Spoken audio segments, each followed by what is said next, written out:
Assalamualaikum warahmatullahi wabarakatuh. Selamat datang di video penjelasan remote access dan bash scripting praktikum dasar sistem operasi 2020 modul ketiga.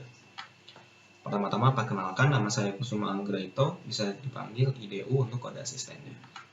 Sekarang kita ke penjelasan materi. Untuk sekarang kita belajar tentang remote access. Remote access adalah kemampuan komputer untuk mengendalikan host atau klien dengan menggunakan port, di mana administrator dapat mengontrol komputer klien, berinteraksi dengan user, backup data, atau aktivitas lainnya. Di sini ada 4 macam, yaitu Telnet, Secure Shell, Remote Login, dan PuTTY. Untuk Telnet dan Secure Shell, dia adalah protokol dasar untuk digunakan untuk menjalankan remote access. Bedanya, Secure Shell itu dia lebih terupgrade dan memiliki protokol enkripsi untuk data dan jaringannya. Dan tentu saja lebih aman dari Telnet.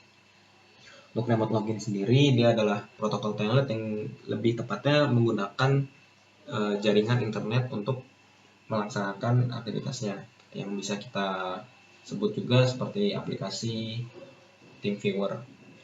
Dan PuTTY adalah aplikasi open source yang mendukung protokol-protokol tersebut. Dia mendukung menjalankan Telnet, menjalankan Secure Shell, dan lain-lainnya. Untuk lebih jelasnya, teman-teman bisa baca di modul yang sudah diberi. Selanjutnya ada bash scripting. Bash adalah pemroses perintah yang biasanya berjalan di jendela teks tempat pengguna mengetik perintah yang menyebabkan tindakan. Nah, dari perintah-perintah tersebut ada perintah dasarnya yang bisa dilihat di layar, yaitu adalah cat untuk menampilkan file tanpa harus masuk ke dalam suatu editor. Ada chmod mengganti permission suatu file, dan ada redirection mengirim output ke suatu file atau menerima input dari file menggunakan operator lebih dari dan kurang dari. Dan ada grep mencari suatu baris string tertentu dan berguna untuk mempercepat pencarian. Lalu ada pipe membuat output suatu perintah menjadi input perintah lain dengan menggunakan operator. Sedikit dibahas untuk grep ini seperti halnya kita mencari kata kunci, seperti Ctrl F pada kita saat membuka PDF atau yang lainnya. Untuk pipe ini adalah suatu pemisah antara input satu dan input lainnya dalam satu kali ketik. Pipe ini bisa ditemukan tombolnya di bawah backspace menggunakan shift. Lalu selanjutnya ada set. Adalah utilitas Unix yang memparsing dan mengubah teks menggunakan bahasa pemrograman yang sederhana dan ringkas. Jadi set ini tugasnya itu bisa digunakan untuk mengubah isi teks menggunakan bahasa pemrograman yang singkat. Dan ada man, wc, dan det. Man menampilkan penjelasan mengenai perintah yang kita gunakan, seperti halnya man ls, man pwd, dan yang lain. Itu menjelaskan bagaimana maksud dari menjalankan ls dan pwd dan lainnya. Lalu ada wc. Wc adalah menghitung jumlah baris, kata, atau karakter dari file yang diberikan. Fungsi dari opsi yang memiliki perintah wc ini macam-macam. Ada min c, min w, min l besar, dan min l kecil. Untuk lebih jelasnya bisa lihat di modul ya.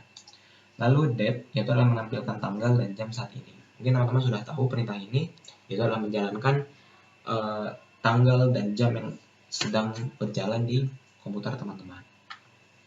Nah, bash scripting sendiri dia punya dua mode non-interaktif dan mode interaktif. Untuk singkatnya, interaktif adalah mode yang kita tidak bisa memodifikasinya secara langsung, yaitu apabila kita telah membuat script itu, maka yang dijalankan adalah seperti itu juga. Lalu interaktif, ini kita memungkinkan untuk memasukkan input sesuai yang kita mau pada saat bash tersebut dijalankan.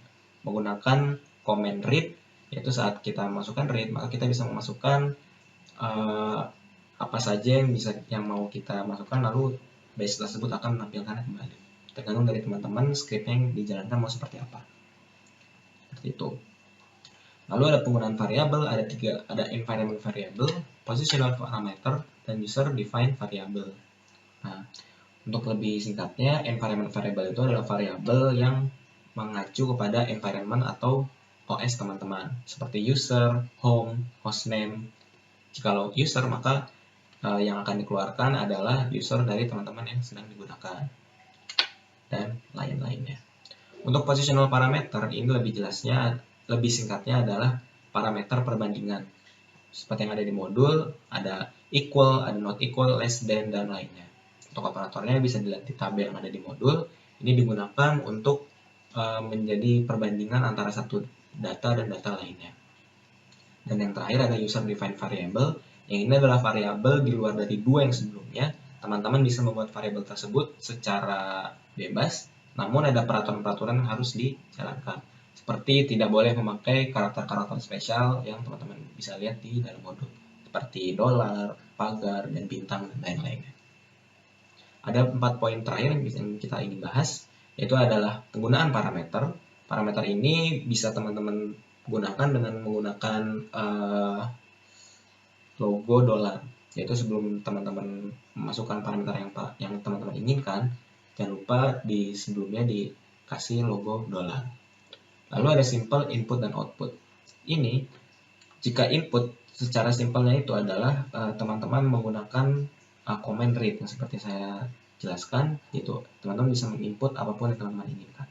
Lalu outputnya kita menggunakan command echo dalam script kita. Jadi di saat kita menulis echo dan mengeluarkan atau menuliskan apapun yang kita ingin keluarkan, maka bash script tersebut akan mengeluarkan atau memberikan output berupa apa yang kita tulis. Jika input itu read dan output itu echo, itu mudahnya seperti itu.